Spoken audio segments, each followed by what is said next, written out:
Hai Mam, saya Nuning Widowati, seorang qualified financial educator dan penulis buku. Dan saya punya buku beberapa tentang yang membahas bagaimana cara mengelola keuangan. Kebutuhan dana di rumah tangga pasti banyak pembagiannya. Ada yang untuk kebutuhan rumah tangga sendiri, kemudian kebutuhan suami, dan juga kebutuhan anak-anak. Dan yang paling penting, ada juga loh kebutuhan personal untuk mom semuanya. Nah, bagaimana nih cara kita membagi dan mengalokasikan untuk kebutuhan personal dari mom semua? Jangan lupa subscribe dulu cerita Mom and Jo. Nah, kalau bicara tentang sumber penghasilan gitu, mom semua pasti memiliki profesi masing-masing. Nah, biasanya kita sebagai seorang perempuan gitu kan memiliki profesi sebagai seorang pekerja atau karyawan. Tapi ada juga profesi yang juga mulia di muka bumi ini sebagai seorang perempuan adalah menjadi seorang ibu rumah tangga. Nah, dari mana sih sumber penghasilan yang didapatkan oleh kita-kita ini nih sebagai perempuan gitu ya? Kalau kita sebagai pekerja atau karyawan, sumber penghasilan tentunya didapatkan dari penghasilan atau gaji yang kita peroleh setiap bulannya.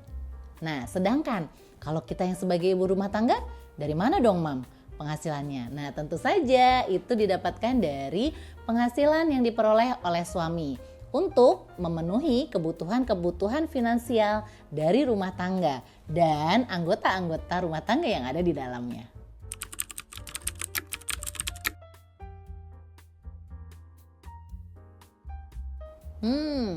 Ini menarik ya. Pengeluaran untuk mom sendiri berarti kan pengeluaran secara personal ya. Nah, itu perlu dialokasikan karena tadi saya sampaikan bahwa di dalam satu rumah tangga ada anggota-anggota keluarga. Ada ayah, ada ibunya yaitu kita, kemudian ada anak. Atau juga memang anggota-anggota keluarga yang terlibat di dalamnya. Dan tentu saja perlu memiliki alokasi secara personal. Pertanyaannya, bagaimana kita bisa mengalokasikan kebutuhan personal dari mom sendiri kan ya? Nah, pertama bisa jadi akan masuk ke dalam kebutuhan atau biaya kebutuhan hidup. Apa sih contohnya biaya kebutuhan hidup? Misalnya kita membayar tagihan-tagihan gitu kan. Kemudian untuk kebutuhan masak di rumah tangga sendiri. Kemudian kalau mom sendiri sekarang sedang memang hamil misalnya. Hamil itu kan sebenarnya tanggung jawab bersama dong. Tanggung jawab bersama di dalam keluarga itu. Berarti itu masuk mengambil personalnya bisa jadi di biaya kebutuhan rumah tangga. Tapi seandainya mom sendiri memiliki selain kebutuhan. Misalnya apa? Keinginan. Keinginan kan biasanya menjadi gaya hidup ya, lifestyle ya. Mom pengen nih punya barang, punya sesuatu gitu kan. Atau Mom pengen mengembangkan diri, mengambil sekolah, mengambil kursus atau apapun itu. Atau bahkan hanya untuk yang simple lah, aku pengen beli skincarean gitu kan. Aku pengen urut-urutan, pijet-pijetan. Karena jadi ibu rumah tangga kan juga ini ya, perlu refreshing, perlu penyegaran. Nah, yang hal-hal semacam ini itu dapat dialokasikan dari biaya gaya hidup. Karena kalau kita bisa mengalokasikan biaya gaya hidup, biasanya itu kita namanya bahasa mudanya rekening bermain. Nah, rekening bermain bagi ayah tuh ada sendiri. Biasanya mereka lebih senang beli gadget atau beli alat untuk kebutuhan kantornya ya. Mau laptopnya ganti misalnya, jam tangan. Nah, sementara rekening bermain buat kita perempuan secara personal yang tadi bisa dialokasikan untuk pijat, untuk skincarean, untuk beli tas, untuk ini. Nah, itu kan perlu disusun nih anggarannya. Biaya kebutuhan hidup maupun biaya gaya hidup. Nah, kalau biaya gaya hidup sudah kita alokasikan misalnya per bulan nih, taruh di rekening gaya hidup sekian. Nah, kita bisa menentukan target, menentukan life goalsnya. Kapan waktunya kita skincarean, kapan waktunya kita memanjakan diri dengan refreshing, kapan waktunya kita mengambil sertifikasi untuk sekolah lagi. Boleh nggak dilakukan. Boleh, selama rekening itu sudah tercukupi. Oke, ini menarik dan ceritanya nih, namanya cerita Mom Enjoy ya. Ceritanya panjang, tapi kita persingkat ya.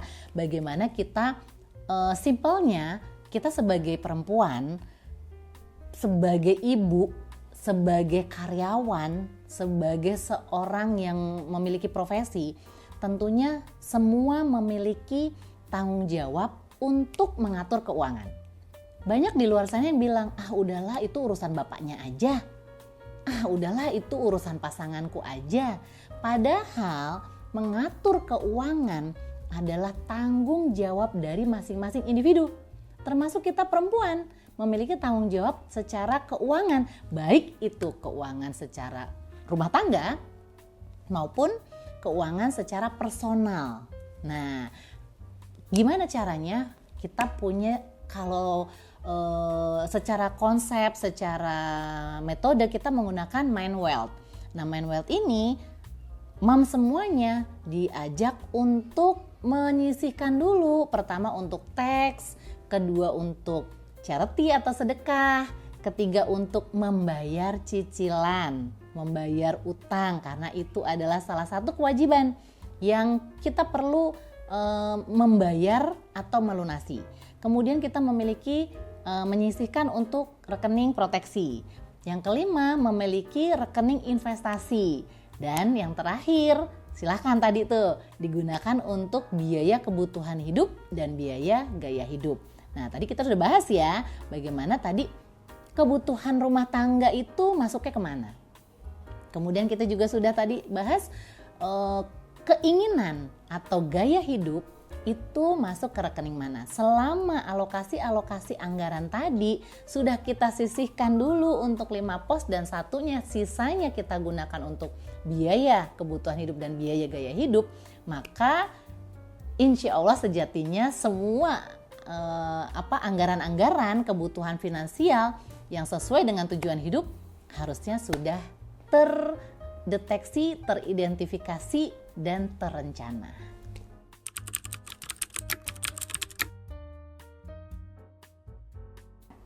Oke.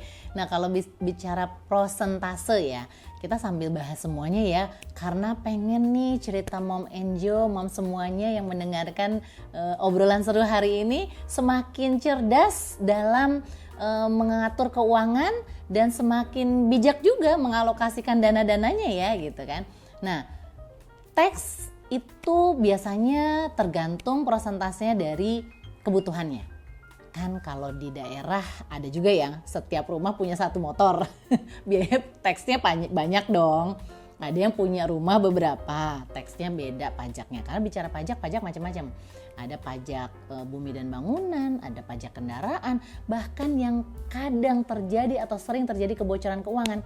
Moms tahu nggak? Biasanya dari pajak-pajak kita makan, yang kadang kita tuh nggak hitung, cuman kwitansinya ya udahlah, kadang dibuang gitu kan, nggak disimpan, itu nggak dihitung. Itu bisa terjadi kebocoran keuangan dari situ. Tax tergantung dari kebutuhan masing-masing. Kemudian sedekah atau charity. Bagi kami umat muslim gitu kan, kita umat muslim biasanya 2,5%. Kemudian bagi umat Kristiani biasanya ada persepuluhan. Dan umat-umat yang lainnya pasti juga memiliki alokasi anggaran untuk sedekah atau charity. Kemudian membayar cicilan atau utang itu maksimal 35% dari penghasilan. Makanya zaman sekarang kok banyak banget ya pinjaman-pinjaman yang melebihi dari itu. Yang stres siapa? Yang stres kita sendiri moms gitu kan. Karena kita sudah punya kaidah, punya aturan bahwa maksimal cicilan adalah 35%.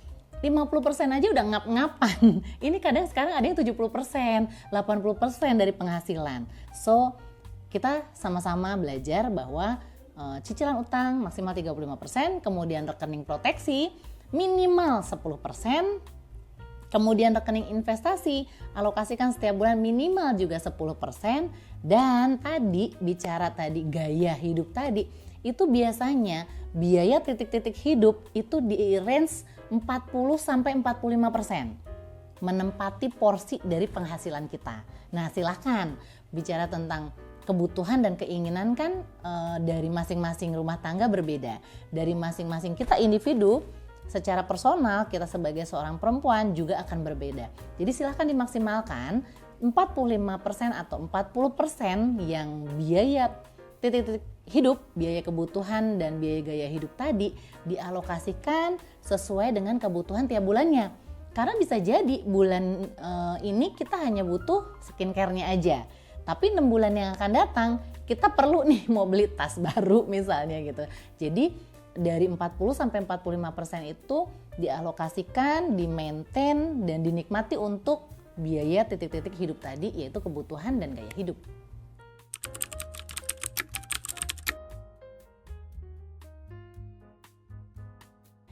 Oke, ini menarik ya, seru banget nih kalau bicara tentang kartu kredit ya. Kartu kredit, dan bahkan kalau kita mau pergi ke luar negeri aja kadang diminta kartu kredit ya untuk kayak garansi gitu kan. Kita mau bawa kartu provider gitu ya.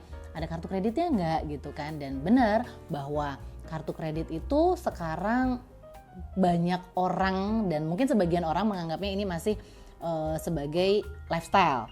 Tapi ada juga yang memang menganggap sebagai kebutuhan. Karena tergantung mindset dari keuangannya masing-masing keluarga. Bagaimana prinsip-prinsip dalam keluarga itu memandang satu tools. Karena kan sebenarnya kalau kartu kredit itu sebenarnya tools ya. Tools atau alat untuk melakukan pembayaran.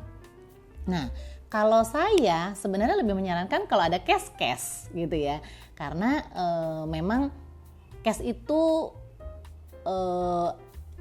kita memang sudah mengalokasikan tadi yang sesuai dengan pos-pos anggaran. Nah, tapi boleh nggak Mam Nuning kalau kita pakai kartu kredit? Boleh. Karena bisa jadi kalau kartu kredit itu ada kemudahan dalam pembayaran. Nggak perlu ngambil uang cash. Ya kalau bayarnya cuma di bawah 1 juta ya Mom ya. Bayangin kalau tadi misalnya kita mau membayar sesuatu rumah sakit ya, amit-amit ya gitu kan ya. Dan itu kan pasti beberapa juta ya. Masa kita mau bawa cash yang setebal ini gitu kan, amplopnya segede itu gitu kan. Nah itu better memang menggunakan kartu kredit. Atau bisa jadi kartu ATM gitu. Kalau tadi cash bedanya sama kartu ATM ya. Tapi kalau kartu kredit menjadi alat bantu, tools untuk memudahkan kita dalam melakukan pembayaran.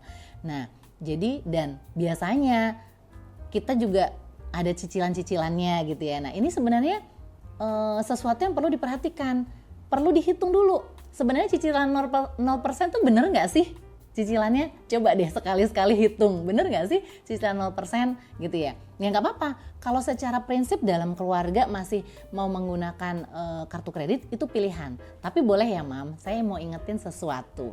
Boleh menggunakan kartu kredit untuk menggantikan uang cash atau ATM untuk melakukan pembayaran. Yang perlu dicatat adalah lakukan pembayarannya secara tepat waktu. Lakukan pembayarannya sesuai dengan jumlah yang memang kita pakai pada saat kita menggunakan kartu kredit tersebut. Karena kalau enggak ada biaya bunga berbunga gitu. Dan itu yang kadang-kadang nggak disadari nih sama kita. Udahlah gampang, kemarin pakai 1 juta, bayarnya 500 dulu deh, misalnya gitu.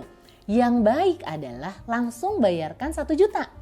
Karena sebenarnya kan kita udah punya alokasi anggarannya nih, gitu kan. Dan kita tadi udah belajar bagaimana kebutuhan keinginan. Bagaimana kita bisa menahan diri untuk menunda mewujudkan keinginan kita. Kalau belum di rekening belum cukup, ya nggak boleh dong beli. Tapi kan pada saat kita menggunakan kartu kredit, harapannya adalah rekening yang untuk mewujudkan keinginan itu sudah cukup. Hanya saja menggunakan pembayaran atau toolsnya adalah kartu kredit. So itu sih yang perlu diingat Mam.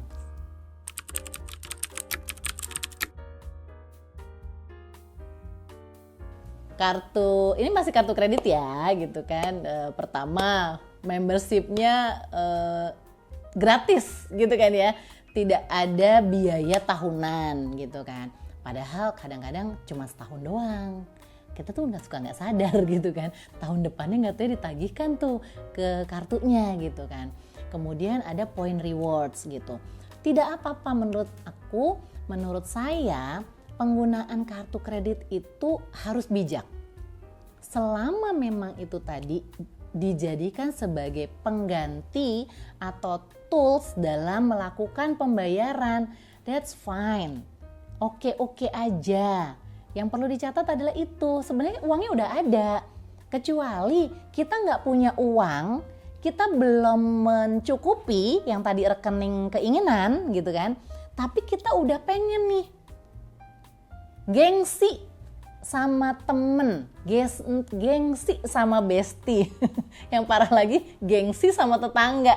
Tetangga udah punya tas baru, kok kita enggak gitu ya. Tetangga udah punya kulkas baru, kita kulkasnya udah 20 tahun yang lalu. Nah, buru-buru nih, tanpa berpikir dulu, tanpa mengidentifikasi dulu, apakah itu kebutuhan atau keinginan? Ataukah cuman pengen-pengenan aja? Akhirnya, udahlah Pak, kan kita ada kartu kredit, udah belilah pakai itu, misalnya gitu ya. Nah, karena belum mencukupi rekening keinginan, walhasil dipakailah kartu kredit yang ada. Yang sering terjadi, kita hanya membayar minimumnya. Akhirnya jadi bunga berbunga. Nah, kembali lagi ke prinsip pertama, kalau memang menggunakan kartu kredit sebagai tools pengganti, alat pengganti untuk melakukan pembayaran, itu oke. So, silahkan dipakai. Tapi kalau hanya untuk mewujudkan atau mencapai keinginan kita yang sebenarnya masih bisa ditunda, saya bilang no. Gitu, Mams. Tipsnya adalah bagaimana kita sebagai perempuan ya memiliki tanggung jawab secara personal maupun keluarga. Kita harus pandai-pandai nih, bijak dalam berinvestasi dan cerdas dalam memiliki rekening proteksi. Karena bagaimanapun kita memiliki kehidupan yang di depan sana banyak ketidakpastian. Dengan ketidakpastian tersebut, kita secara personal pun perlu melakukan atau mengatur keuangan. Nah, yuk sekarang bagaimana kita tetap menjaga penghasilan kita dan kelola pengeluaran kita dengan baik dan bijak.